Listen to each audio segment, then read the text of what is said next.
சனி பகவான் ஏன் கெடுதலை தருகிறார் தெரியுமா? அதற்கு ஒரு கதை உண்டு. சனி பகவானுக்கு தவம் செய்வதில் தான் ஈடுபாடு, இல்லறத்தில் நாட்டமே இல்லை. இதை அறியாமல் அவருக்கு சித்திரதன் என்பவர் தன் மகளை சனி பகவானுக்கு மணம் செய்து வைத்தார்.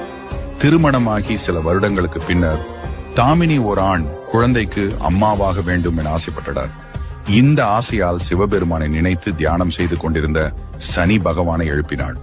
ஆனால் தாமினியின் முயற்சி வீணானது. சனி பகவானின் செயலால் கோபமுற்ற தாமினி அவருக்கு சாபம் அளித்தாள். அதன்படி தான் விரும்பிய பொழுது தன்னை பார்க்காத சனி பகவான் இனி யாரை பார்த்தாலும் அவர்கள் அழிவை அடைவார்கள் என்று சாபமிட்டார். தாமினியின் சாபத்தால் சனி பகவானின் பார்வை எப்போதும் எதிர்மறை விளைவுகளையே ஏற்படுத்தியது.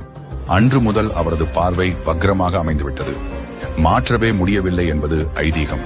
சனி பகவான் பார்க்கும் பொழுது சோதனைகள் ஏற்பட காரணம் சனி பகவான் மனைவி வழங்கிய சாபம்தான். எனவே சனி பகவான் தன் பக்தர்களை நேரிடையாக பார்ப்பதை தவிர்க்க தொடங்கினார். பக்தர்களை பார்த்தாலும் நேரடியாக பார்க்காமல் தலையை கீழ்நோக்கியபடியே இருக்கும்படி செய்து கொண்டார். அதையடுத்து சனிக்கிழமைகளில் சனி பகவானை வழிபடும் பொழுது அவரது மனைவி தாமினியின் பெயரையும் கூறி வழிபடுவது நற்பலன்களை தரும் என்று நம்பப்படுகிறது.